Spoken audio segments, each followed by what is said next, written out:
오늘 말씀은 거짓 샬롬에 속지 마십시오. 우리는 지난 시간 샬롬이 무엇인가에 대해서 말씀을 드렸습니다.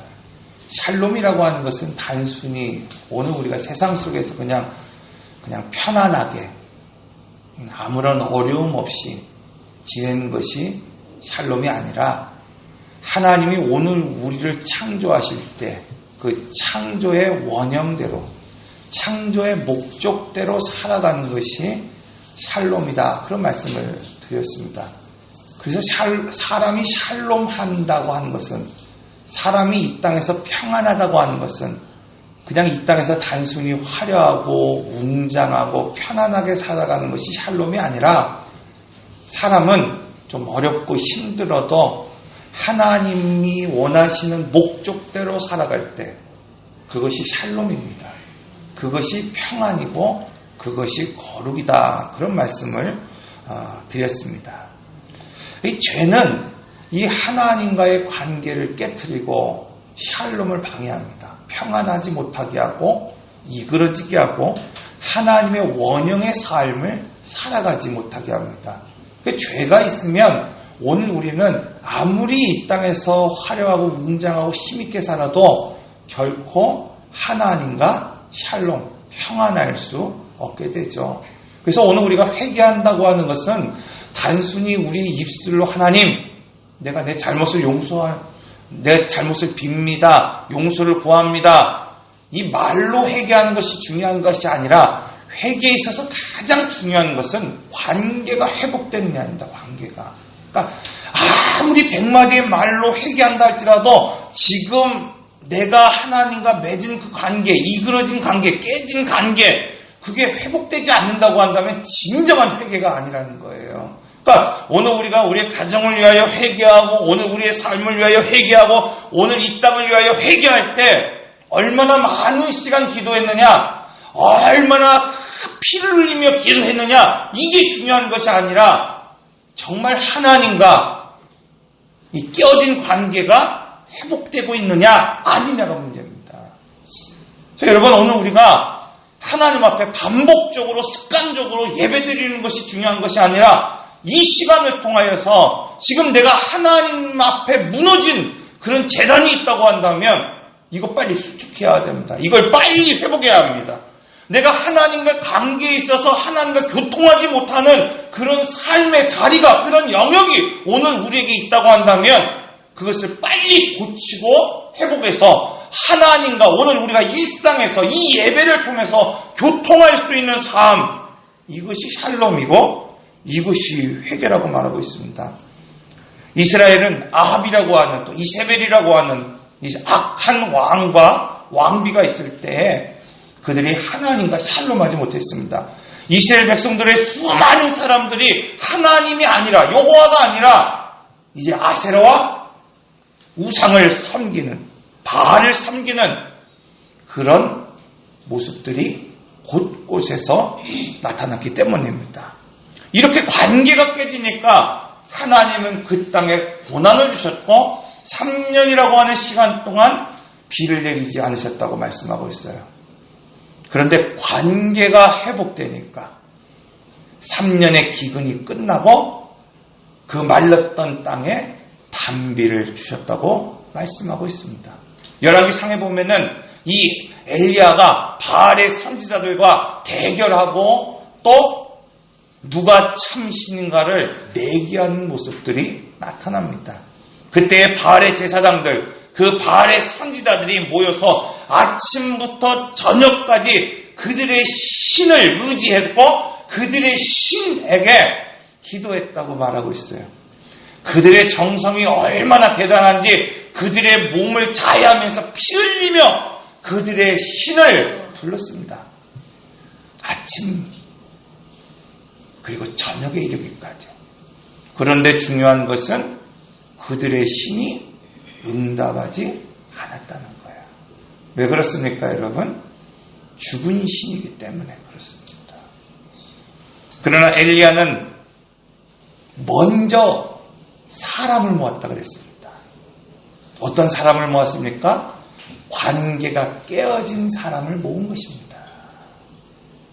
바알을 섬겼고 아세라를 섬겼던, 하나님을 떠나보냈던 그 사람들을 지금 무너진 그 제단 앞에 모으고, 두 번째로 그 무너진 제단을 수축하고, 마지막으로 그 제단에 물을 붓고 하나님 앞에 기도하기 시작했다고 말씀하고 있어요.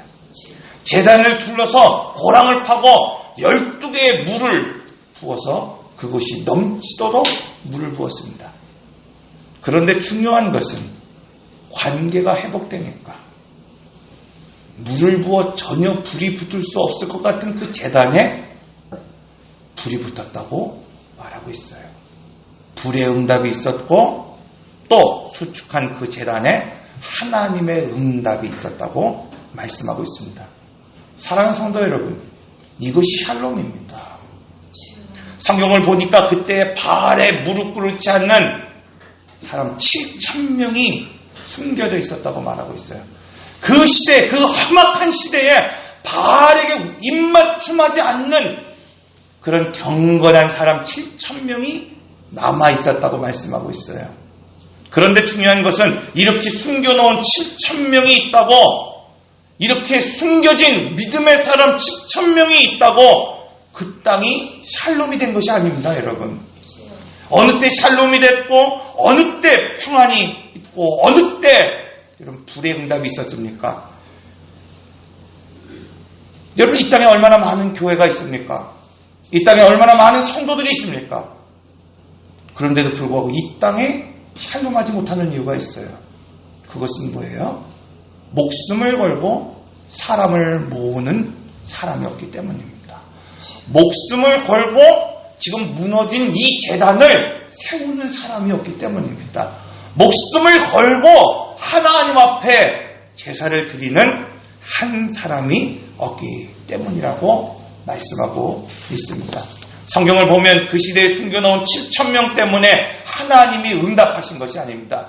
이 시대의 수많은 교회 때문에 하나님이 응답하신 것이 아니라 이 시대의 수많은 사람들, 나는 믿음의 사람이라고 고백하는 그 사람 때문에 하나님이 응답하신 것이 아니라 지금 목숨을 걸고 책임을 지고 사람을 모으고 제단을 수축하고 그 제단에 기도했던 그 한 사람의 기도에 하나님은 응답하셨다고 말씀하고 있습니다.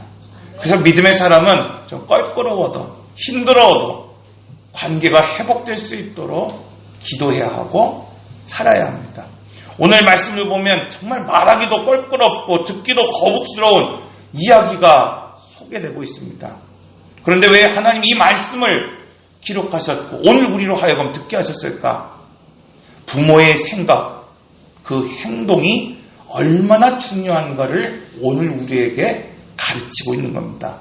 왜 오늘 우리가 이 땅을 살아가면서 힘들고 어렵지만 이 자녀들에게 하나님 앞에 그들이 어떤 위치에 서야 하고 하나님 앞에 그들이 어떤 자리에 서야 하는지를 가르치는 것이 중요한가를 오늘 우리에게 보여주고 있는 것입니다.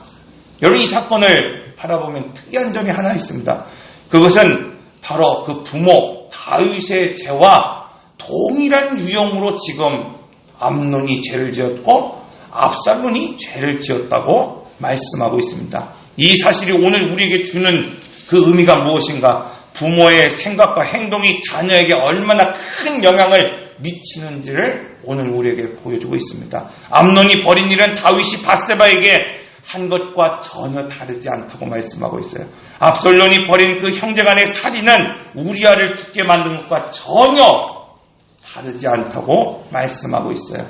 이처럼 부모의 생각과 행동이 가정에서 이 자녀에게 그대로 재현되는 것을 보게 됩니다. 그래서 자녀는 부모의 거울이다, 이런 말을 합니다. 여러분, 오늘 우리의 모습이 또 오늘 우리가 어떻게 살았는지를 오늘 우리가 보기 위해서 가장 중요한 것은 자녀의 모습을 보면 된다는 거예요. 따라서 암논의 성적인 타락, 이 압살롬의 증오와 살인, 그 모두가 지금 그들의 아버지인 다윗의 영향을 받은 것이라고 말씀하고 있어요. 그래서 한 가정의 행복은 바로 부모의 경건에 달려 있습니다. 여러분, 부모가 하나님 앞에서 오늘 어떻게 지금 부와 명예와 권력을 가지고 살았는가, 이것을 보여주는 것이 중요한 것이 아닙니다. 지금 오늘 우리 자녀들에게 보일 것은 부모로서 오늘 그 자녀들이 하나님 앞에서 오늘 우리가 얼마나 바른 믿음을 가지고 살아가고 있는가, 또 바르게 살아가고 있는가, 자녀에게 보여주는 그 태도가 중요하다고 말씀하고 있어요. 그런 의미에서 첫째로 다윗은 자녀에게 책임을 가르치지 못했다고 말씀하고 있습니다. 다윗은 암논을 문책하지 않고 2년의 시간을 방치했다고 말하고 있고, 압살롬은 바로 3년 만에 데려오면서도 그를 만나주지 않았다고 성경은 기록하고 있어요. 여러분, 이처럼 다윗은 실수가 많았던 사람입니다. 그러나 오늘 우리가 알고 있는 것처럼 이 다윗은 하나님으로부터 용서받은 사람이라는 것을 알 수 있습니다. 그러므로 지금 이 다윗은 책임 있는 행동이 무엇인지를 그 자녀에게 가르칠 수 있어야 합니다. 오늘 우리가 살다 보면 그저 그냥 조용한 것이, 시끄럽지 않은 것이 평안이고 샬롬이라고 여기며 살아갈 때가 있습니다. 그래서 문제가 있음을 알면서도 그냥 덮어두고 묵인하고 살아갈 때가 있습니다. 자녀들의 신앙이 왜곡되고 잘못되어져 있고 또 불편한 가운데 있음을 알면서도 그저 묵인하고 침묵하며 살아갈 때가 있습니다. 지금 다윗, 그는 편하기 위해서, 그냥 조용하게 하기 위해서 지금 침묵하고 묵인했고 덮어주었다고 말씀하고 있어요. 이것은 회개의 기회, 샬롬의 기회를 지금 빼앗은 것임을 알아야 합니다. 여러분, 오늘 우리가 일상의 삶에 바쁘고 힘들면 그래서 아이들에게 미안할 때가 얼마나 많이 있습니까? 저희도 목회를 하다가 보면 아이를 돌보지 못할 때가 있어요. 그래서 이른 아침에 나갔다가 보면 점심을 어떻게 먹었는지, 저녁을 어떻게 먹었는지도 모를 정도로 돌아다닐 때가 있어요. 그때는 아이들에게 미안하죠. 아내에게도 미안하고 가족에게도 미안할 때가 있습니다. 그래서 명백한 잘못이 있을 때도 불구하고 그 일에 대해서 그냥 묵인할 때가 있습니다. 그냥 덮어둘 때가 있습니다. 내 미안한 마음 때문에 그것을 여러분 꺼내지 못할 때가 있다는 거예요. 다윗은 암논의 잘못을 보았음에도 불구하고 이미 자기가 저질렀던 밧세바의 문제 때문에 그 일을 꺼내지 못했습니다. 그 일을 훈계하지 못했습니다. 사랑하는 성도 여러분, 다윗이 지금 죄에 대해서 회개했고 용서를 받았다고 한다면 이 죄의 의식에서 살 것이 아니라 이제는 그 자녀들에게 하나님 앞에 어떻게 살아야 되는지, 어떤 자세로 살아가야 되는지 가르쳐야 했고 도울 수 있었어야 합니다. 그런데 그는 자신의 감정에 묶여서, 그 죄책감에 묶여서 자녀들이 하나님 앞에 어떤 위치에 서야 하는지를 지금 가르치지 않았습니다. 그리고 그 자녀들이 하나님 앞에 어떤 자세로 살아야 하는지를 말해주지 않았고 도와주지 않았습니다. 성경은 바로 이것이 다윗의 실수라고 말하고 있어요. 이런 모습들은 대제사장님에서 마지막 사사라고 불리는 엘리의 가정을 본 것과 같습니다. 엘리는 40년 동안 이스라엘의 사사의 직을 감당했던 사람이었습니다. 그의 아들들은 아버지를 따라서 제사장의 직분을 감당했던 사람들이었습니다. 홈리와 비느하스, 그들이 제사장의 직을 수행할 때 그들이 하나님 앞에 어떻게 서야 하는지, 어떤 자세로 살아야 하는지, 그런 이 40년의 시간 동안에 엘리는 그들에게 가르치지 않았어요. 그래서 사무엘상 2장 22절에 23절의 말씀을 보면 엘리가 매우 늙었더니 그의 아들들이 온 이스라엘에 행한 모든 일과 해망문에서 수중드는 여인들과 동침하였음을 듣고 그에게 이르되 너희가 어찌하여 이런 일을 하느냐. 40년이 지난 이후에 비로소 한마디 말을 한 거예요, 여러분.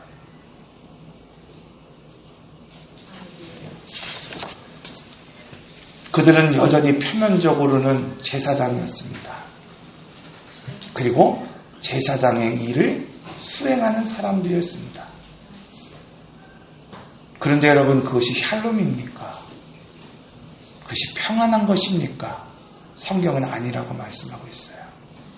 이 일로 인하여 가문이 멸문당하는 일을 지금 벌어지고 있었습니다. 사랑하는 성도 여러분, 오늘 우리는 목사여도 장로여도 집사여도 권사여도 여러분, 그 어떤 사람도 깨끗할 수가 없습니다. 오늘 우리는 하나님 앞에 부끄러운 존재이고, 오늘 우리가 우리의 이 모습을 가지고 오늘 우리의 자녀들을 훈계할 수 없을 정도로 오늘 우리는 타락한 존재입니다. 그럼에도 불구하고 오늘 우리가 지금 자녀들에게 하나님 앞에 그들이 어떻게 서야 하는지, 지금 그들이 하나님 앞에 어떤 자세로 살아가야 되는지를 지금 가르치지 않고 그들을 도와주지 않고 그들에게 말해주지 않는다고 한다면 지금 당장은 어쩌면 오늘 우리가 생각하는 것처럼 평안할 수 있습니다. 여러분, 조용할 수 있습니다. 그러나 결국은 그 자녀들이 나와 동일한 죄로 넘어질 수 있다는 사실을 오늘 우리는 잊지 않아야 합니다. 이것이 지금 다윗이 저지른 실수입니다. 즉 거짓 샬롬에 지금 속고 있습니다. 그러므로 여러분, 오늘 우리 자녀에게 하나님 앞에서 어떻게 서야 하는지, 어떤 자세로 살아가야 되는지를 오늘 우리는 침묵하면 안 됩니다. 둘째로 거짓 샬롬에 설득당하면 안 된다고 말씀하고 있어요. 그럼 내 곁에 있는 사람이 참 중요하죠. 요즘 얼마나 지혜로운 사람이 많이 있습니까?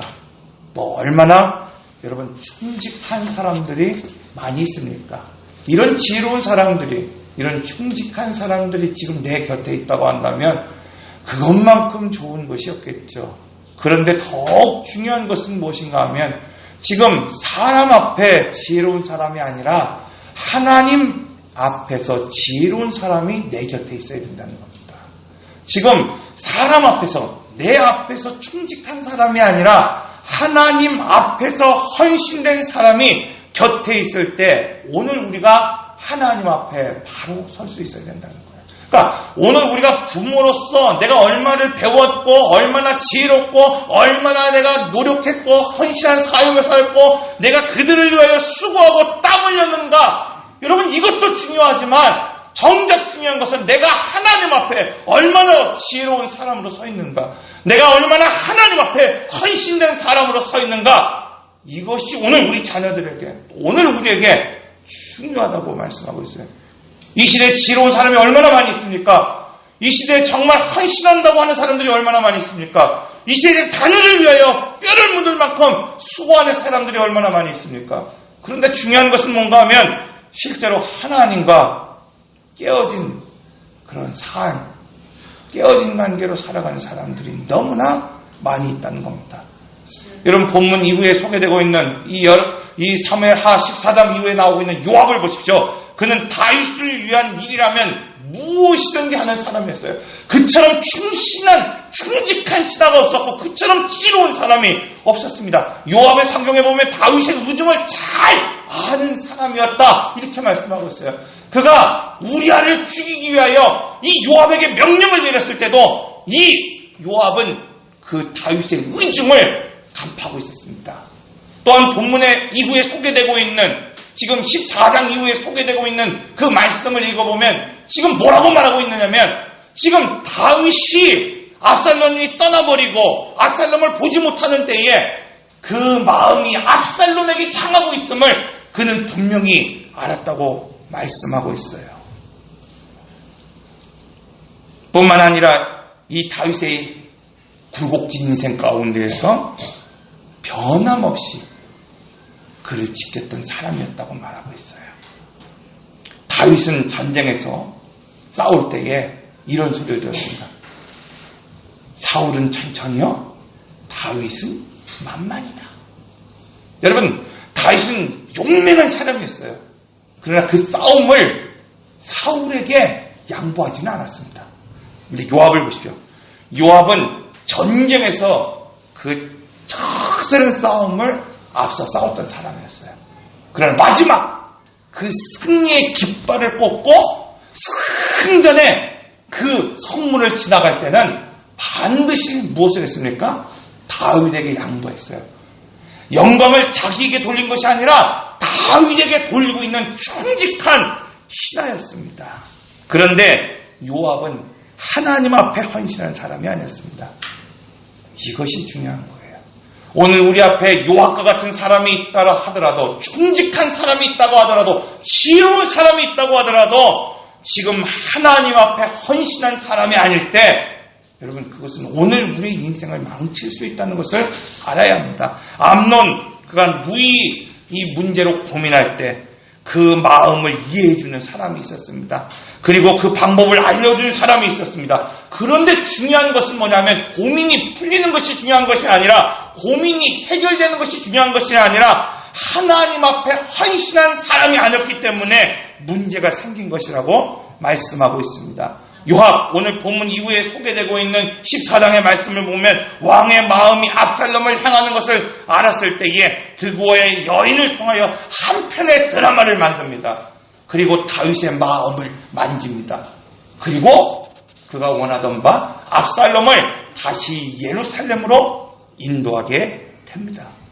그런데 정작 중요한 것은 무엇인가 하면은 이 본문에서 압살롬이 진정으로 죄를 뉘우치고 회개한 내용이 없다는 겁니다, 여러분. 이것이 문제인 거예요. 뿐만 아니라 다윗은 지금 드고아의 여인의 귀를 기울였습니다. 그리고 요압, 그 충직한 신하의 귀를 기울였습니다. 그러면서도 지금 돌아온 요압, 용서했다고 말하는 이 압살롬을 만나주지도 않았고, 그의 마음을 만져주지도 않았고, 그의 말을 들어주지도 않았다고 말씀하고 있어요. 사랑하는 성도 여러분, 오늘 우리는 아프더라도 죄는 회개하고 정산하고 나가야 하는 것을 깨달아야 합니다. 다윗은 압살롬이 회개한 것도 아닌데 암논을 죽인 이 압살롬을 오랜 시간 보지 못한 이유로 그리워했습니다. 아직 청산하지 못한 죄가 있음에도 불구하고 그를 용서하고 다시 돌아오게 했습니다. 언뜻 보면 이것이 아버지로서 아들을 사랑한 것이라고 볼 수도 있습니다. 언뜻 보면 이것이 용서라고 생각할 수도 있습니다. 그럼에도 불구하고 다윗, 그는 압살롬을 사랑해주지 않았습니다. 그의 말을 들어주지도 않았습니다. 그를 만져주지도 않았습니다. 만나주지도 않았습니다. 진정한 용서가 아니고 진정한 사랑이 아님을 말하고 있습니다. 오늘 우리는 사랑은 불의가 없다고 말하고 있습니다. 그러나 지금 다윗이 보인 그 사랑은 불의한 사랑이었음을 오늘 우리에게 말하고 있습니다. 왜냐하면 그 안에 진정한 사랑이 없었기 때문입니다. 사랑하는 성도 여러분, 용서는 묵인하는 것이 아닙니다. 방조하는 것이 아닙니다. 방치하는 것이 아닙니다. 그냥 조용히 보내는 것이 용서가 아니라 돌이키게 했어야 합니다. 깨닫게 했어야 됩니다. 그 잘못을 뉘우칠 수 있도록 했어야 합니다. 그들이 하나님의 앞에 어떻게 서야 하고 어떤 자세로 서야 하고 어떻게 살아야 하는지를 가르칠 수 있어야 됩니다. 그런데 다윗은 이 거짓 평안에 속아버렸다고 말씀하고 있습니다. 사랑하는 성도 여러분, 오늘 우리는 불편하고 어려워도 지금 오늘 우리의 자녀들이 범죄하기 이전에, 오늘 우리의 삶이 어그러지고 또 오늘 뒤틀리기 이전에 오늘 우리가 하나님 앞에 어떻게 서야 하는지, 오늘 우리의 자녀들이 하나님 앞에 어떤 자세로 살아야 하는지를 지금 가르칠 수 있어야 됩니다. 지금 도울 수 있어야 합니다. 기도하겠습니다.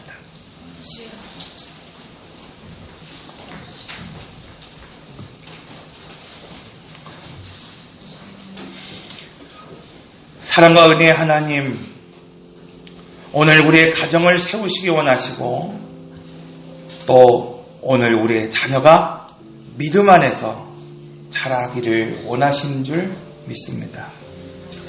오늘 우리의 모습 때문에, 혹은 오늘 우리의 감정 때문에 더 이상 책임을 회피하지 않게 하시고 더 이상 묵인하지 않게 하시고 오늘 우리 자녀들에게 하나님 앞에서 어떤 자세로 살아가야 되는지, 어떤 모습으로 서 있어야 되는지 지금 대화를 시작하게 하여 주시옵소서. 지금 가르치게 하여 주시옵소서. 지금 그들을 도울 수 있는 방법을 찾을 수 있도록 은혜를 베풀어 주시옵소서. 지금 보여지는 거짓 샬롬, 그것에 속지 않게 하시고 조용하고 잠잠한 것, 그 거짓 평안에 익숙하지 않도록 인도하여 주셔서 진정한 회개를 통해서 오늘 우리의 자녀들이 하나님과의 바른 관계가 회복되게 하시고 오늘 모든 성도들이 하나님과의 바른 관계가 회복되게 하시고 예배의 자리, 사랑과의 그 바른 관계가 회복될 수 있도록 인도하여 주옵소서. 오늘 예배하는 모든 성도들이 이 땅을 책임지고 이 땅에 하나님을 대행하는 교회와 성도로 세워져 갈 수 있도록 역사하여 주시옵소서. 이 모든 말씀을 예수님의 이름으로 기도합니다. 아멘. 우리 이 시간 다 같이 일어나셔서 찬송가 262장 함께 찬양하시고 봉헌하시면서 오늘 예배를 마칩니다.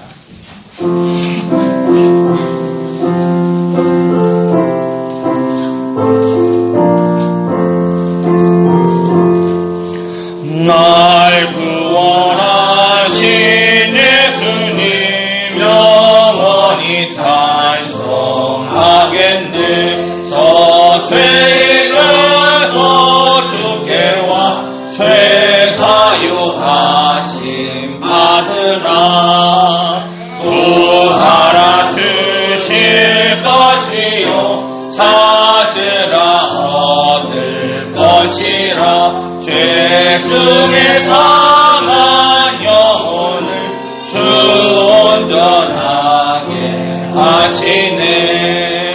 주 우리 죄로 인하여 피 흘려 죽으셨으니 주밖에 없는 사랑을 만 백성 알게 전하네.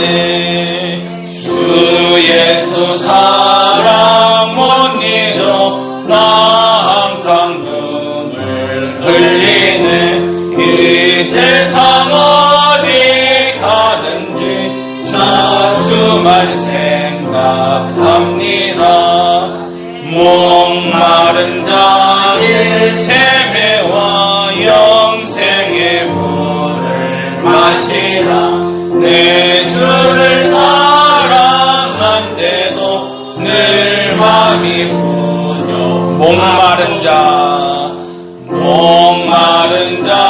이 세매와 영생의 물을 마시라.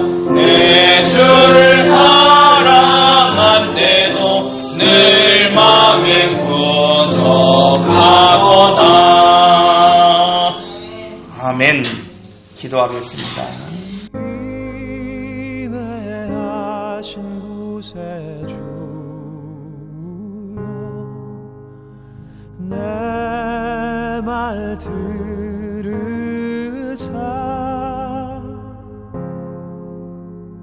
죄인 노라시 때에 날 부르소서.